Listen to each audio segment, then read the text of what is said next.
Lecture du livre de la sagesse. Dieu n'a pas fait la mort.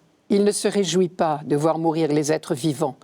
Il les a tous créés pour qu'ils subsistent. Ce qui naît dans le monde est porteur de vie. On n'y trouve pas de poison qui fasse mourir. La puissance de la mort ne règne pas sur la terre, car la justice est immortelle. Dieu a créé l'homme pour l'incorruptibilité. Il a fait de lui une image de sa propre identité. C'est par la jalousie du diable que la mort est entrée dans le monde. Ils en font l'expérience, ceux qui prennent parti pour lui. Le début du livre de la sagesse fait penser au livre de la Genèse. L'un et l'autre commencent par une longue réflexion sur la destinée humaine. 11 chapitres dans la Genèse, 5 dans la sagesse.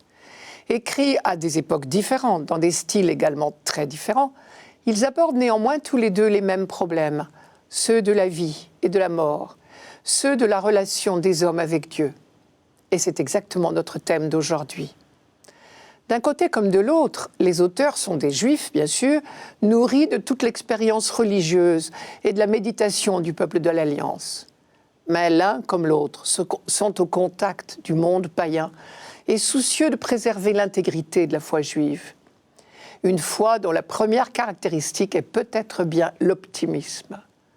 L'affirmation du livre de la sagesse, « Ce qui naît dans le monde est porteur de vie », est une variante du constat de la Genèse.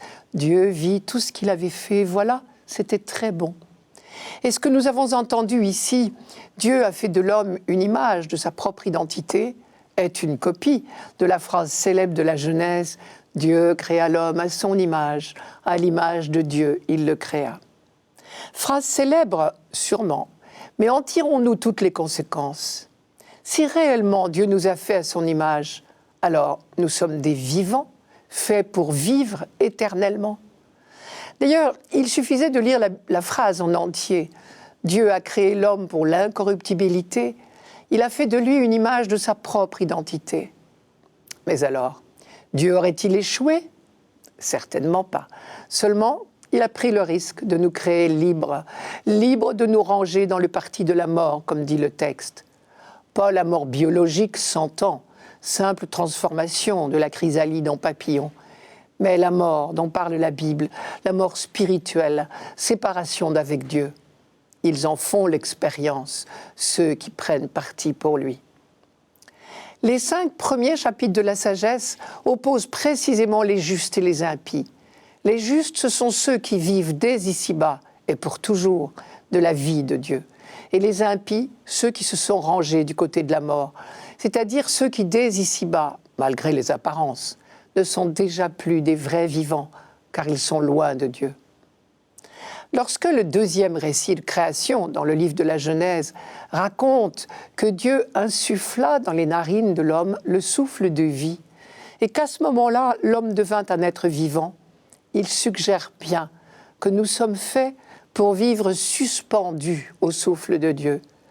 Nous en détourner, c'est nous ranger dans le parti de la mort.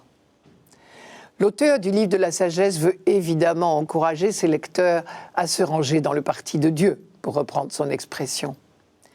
Car ses contemporains étaient dans une posture difficile, et pour l'heure, tout semblait profiter aux impies, traduisaient les païens.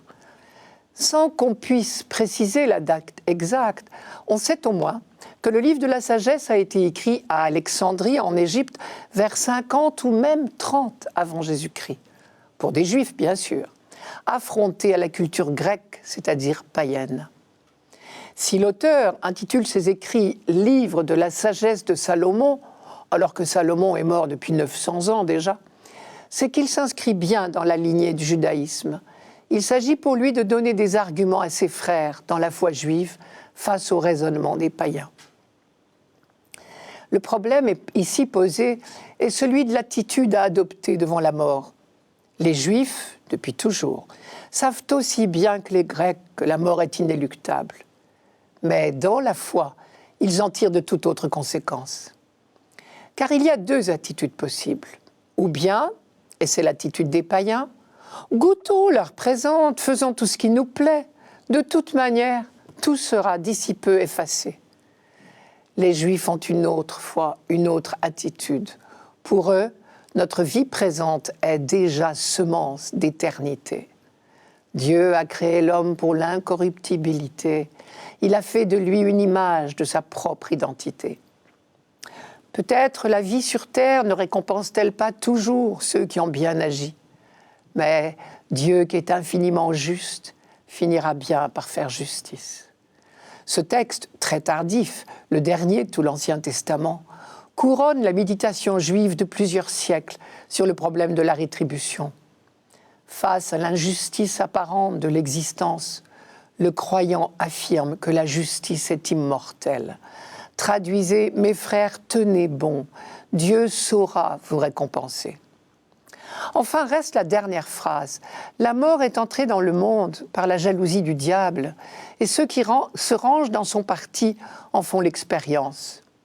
Il ne peut pas s'agir de la mort biologique, car tous, croyants ou païens, en feront l'expérience, un jour ou l'autre.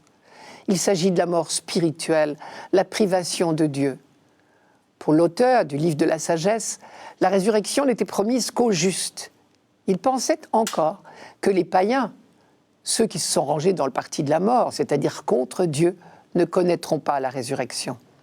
Il faudra attendre la venue du Christ offert pour la multitude, pour que nous découvrions la foi en la résurrection promise à tous. Car comme le dit saint Jean, Dieu est plus grand que notre cœur.